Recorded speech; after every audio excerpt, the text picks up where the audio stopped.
Let's play a game. I want you to remember the last time that you opened up Netflix, Hulu, HBO Max, whatever, and tell me that you didn't spend more than 10 minutes just looking for something. You had your food all ready, you got your comfy seat, your blanket, everything's ready, and all you need to do is find something to watch. And you finally think you have something you want to watch, but you're like, wait, let me see if there's anything else that might be slightly better than this option here. And then you go looking at that, and then you end up looking at trailers, and then before you know it, 30 minutes has passed, your food is now cold, you haven't taken this time to relax like you told yourself you would, and now 30 minutes is gone that you can't get back. You didn't watch anything, you didn't gain anything. If anything, you just lost time, like I said, and you've been staring at a glowing screen with options of possibilities until your eyes burned out.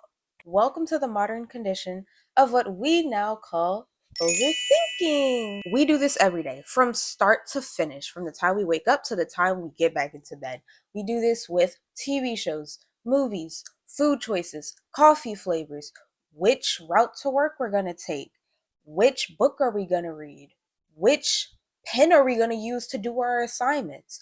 We have so many choices to the point to where we're overwhelmed, to where we end up most times not making a choice, or we do make a choice but then we're thinking about the other 20 choices we have, and if that was the right choice, or if we would have been happier, or if we would have been more productive, or if it would have been better to choose one of the other 20 possibilities. And I've noticed this myself, that it becomes less about just getting the thing done and more about what is the most productive and most time efficient way to get something done. Because it's looking like everyone and their mother in the TikTok algorithm is obsessed with making the perfect choice. But my job today is to tell you that that is actually a myth, and that the perfect choice is just a fallacy and it does not exist. And that is what is controlling you from getting from point A to point D, because you're stuck in this which choice is right session. So, without further ado, let's start the video. Hello everyone, my name is Deja and this is Dejaology, where we talk about just different topics that interest me, especially when it comes to overthinking. And this is the start of the new series. I'm calling it Dear Overthinkers. So if you like that, don't forget to comment and subscribe, and let's start.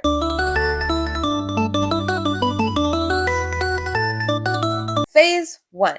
As I was doing the research for this video, I came across the philosophical idea by, let me get the name right, Jean Buridan.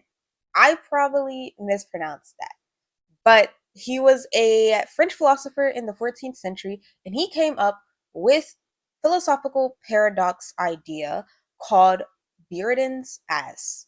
And I know that sounds very funny, but let me explain what it's about. It's basically the paradox of decision paralysis. And basically, that's just a very fancy term of saying you're indecisive. So the whole study is, imagine a donkey is in the middle of two hay bales. There's a hay bale on this side, and the donkey's in the middle, and it can see both of the hay bales, and it is deciding which one it should go to. But for some reason, the donkey is almost paralyzed with the thought of having to make a choice because it doesn't want to make the wrong choice.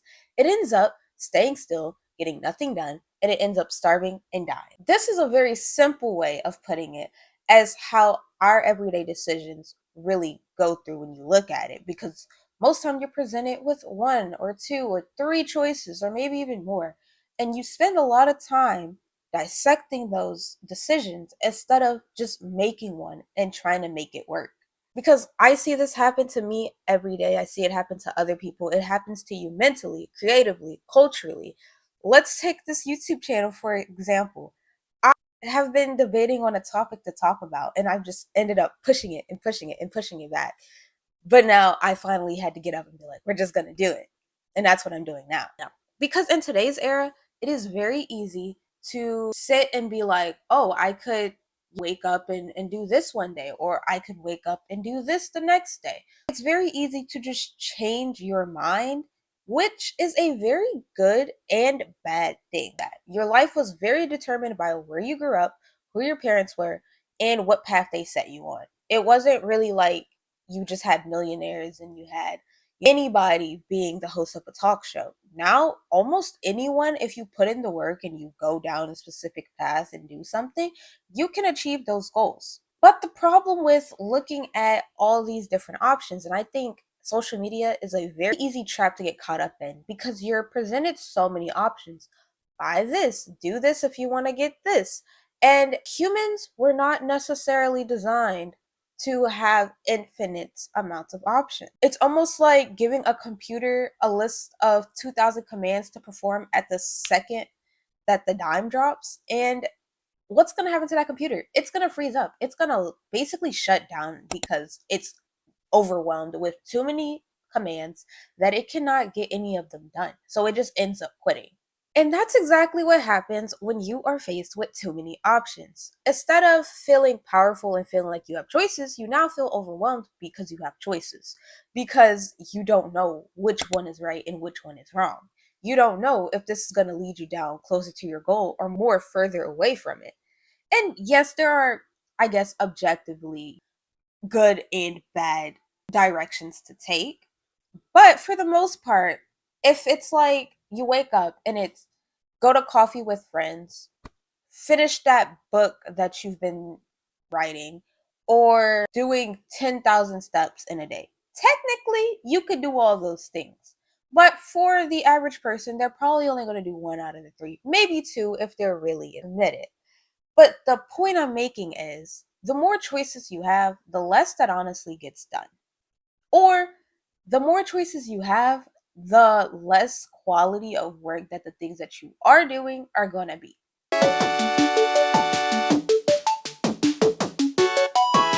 Phase 2.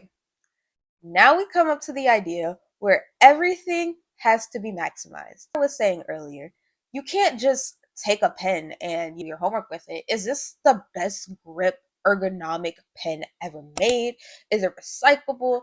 Is the ink good? Is the way that you can do the curves super smooth? Is it a ballpoint? It has to be all these things. And if it's not that, then it's not the right option, right? You can't just clean your room because that's boring. You need to get the best mopping cleanser ever. You need to get new sheets, new pillowcases. You need to be dusting every corner. You need to rotate the posters and I don't know, flip it upside down because it's not maximized enough. And the thing about all these long choices, these decisions, these different things is that as a person who also does do this, I'm calling myself out throughout this entire video, but as someone who does this, you will sit there and let's say you want to buy a new pair of shoes.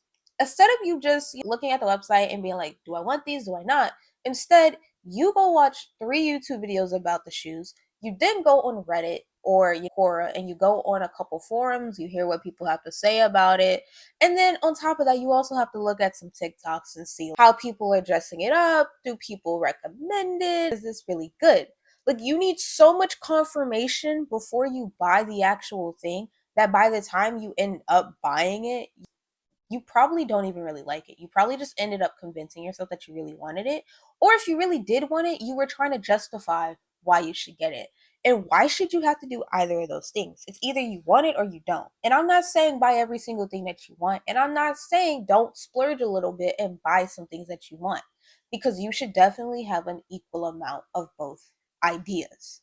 But what I am saying is that you shouldn't have to go and find others' opinions outward to fulfill something in your own life, especially when you're buying it and it's only for your life. Why are you going to ask a bunch of people? And I'm not saying don't. That's definitely why they have different things out there like Reddit, Quora, YouTube, social media, all of it. They have all of that so you can see. And I think to some power and some degree, those things are really helpful. They really are. But on another hand, they can be very detrimental if you're not using them correctly. Because all it's doing is giving you unneeded anxiety. It's making your brain run laps over things that it does not need to burn energy over. And you can use that mental capacity for literally anything else.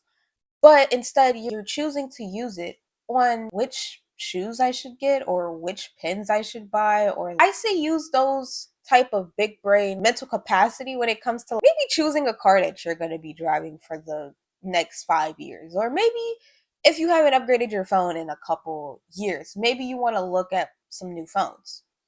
And I just think there are certain things, big or small, that you could rather use those things on.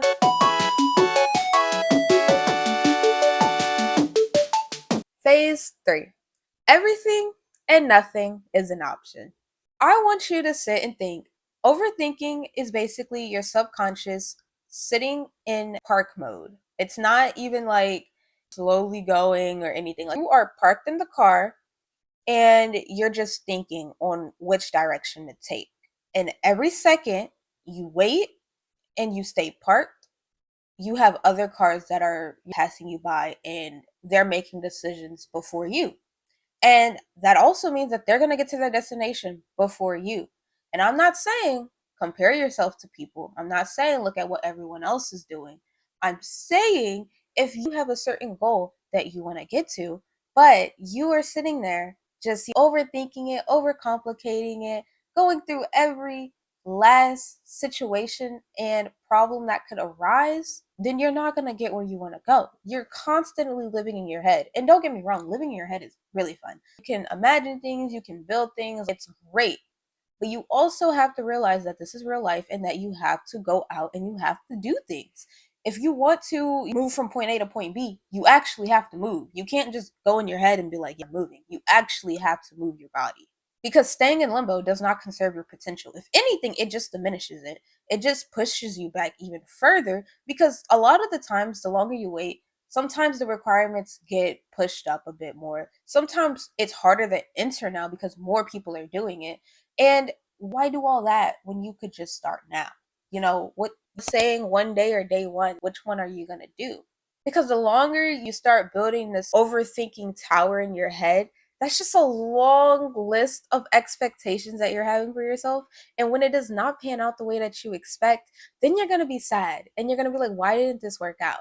And something I want you to get out of your mind, because this keeps me back a lot of the time too. But yeah, making a decision and then realizing that maybe this wasn't the right decision is completely okay. It is okay to have a bit of friction. Honestly, are you even really doing something right if there isn't friction? You want to have a bit of friction, something that's holding tension, that's making you work even harder to keep pushing forward. And you have to sit there and decide if that friction is worth it or if the friction isn't worth it. And I think you should definitely evaluate which one is better for you, because I'm not saying you should quit at every roadblock that comes, because there are some roadblocks that are worth hopping over, and there are some that are maybe I should take a different path and I should try a different way instead of continuously coming across this roadblock. Phase 4. How to not be the donkey. So, rule 1, the 70% threshold. I want you, starting now, if you have a decision to make, if you have 70% of the information and you feel 70% of the way confident, then do it. Because 100% does not exist. Being fully 100% is honestly, I don't even know how you would measure that. So, when it comes to decisions, just don't worry about it. You're not going to always feel 100% confident in decisions, especially decisions that are really scary, that are going to ask for a big time commitment, maybe a financial commitment, maybe a mental commitment, a physical commitment, whatever it's going to be. You're not going to feel 100% in it all the time. But as time moves on and you start to see the benefits of taking action, you are going to then realize that, hey, this was a good decision. Instead of being like, oh, well, I only feel 60, 70% of the way there, and I want to feel 99, 100% of the way there. And honestly, if you don't like 70, maybe you want to do 80%. Maybe you want to feel even more sure. But what I am telling you is just do not wait until the timing feels perfect, because the timing never feels perfect. It will never feel perfect. Rule number 2, marry the choice and kill the counterfactual one. What do I mean by this?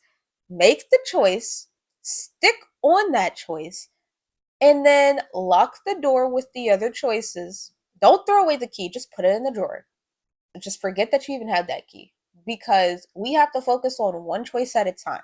You guys want to focus on 3, 4 choices at a time, and this is why nothing gets done. Or if anything does get done, it gets done poorly. So just focus on one thing. Stop dividing your attention, because this is why things are done sloppy. Focus on the thing at hand. Put as much energy, as much time, as much commitment as you can to this one thing. And then if it doesn't work out in 6 months from now, then change. Go back to the door, unlock it, pick a new choice. Close the door, lock it, put the key up, and work on that choice for another 6 months. You have to give yourself time to see things through, because I think a lot of times people want to try something for a month, or they want to try something for 3 months, maybe a week. And if they don't see the quick results they were promised or that they were told, then they want to give up. But nothing good comes easy or quick. So just remember that. Rule number 3: welcome the plot twist. When have you ever heard of a good story, or a good underdog story, coming up story, a good just funny campfire story, if you will, where everything just went smoothly? Never. Nothing good ever came from nothing bad happening. You have to welcome the plot twist. You have to welcome the twists and the turns, because that is what honestly gives you data to readjust for your goal. That is what is the most memorable part, and that you can tell people. And this is like, remember this night where I wanted to give up, but then my cat started meowing really loud at the window glass because it was raining, and I was like, maybe I should keep going. Does that make sense? Not entirely. But my point is, welcome all of it. Welcome the good, welcome the bad. And at some point, you have to realize that everything is temporary. This is not going to last forever. Bad tribulations might be for a week, and then after that, you experience 3 weeks of good. Like, you don't know what the ratio is. Sometimes some months it could be a lot worse than it is good, and other months it could be a lot good than it is worse. And that is what you have to keep your eye on, because honestly, time is going to move whether you like it or not. You just have to be the one in control and say, I'm going to make a decision now. So your life isn't going to fail if you fail an exam, or if that goal that you had in mind for your New Year's resolution did not get crossed off.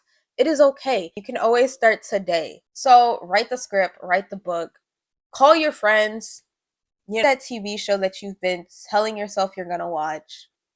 And I really hope you guys enjoyed this video. Don't forget to like, comment, and subscribe, and I'll see you guys in the next one. Bye!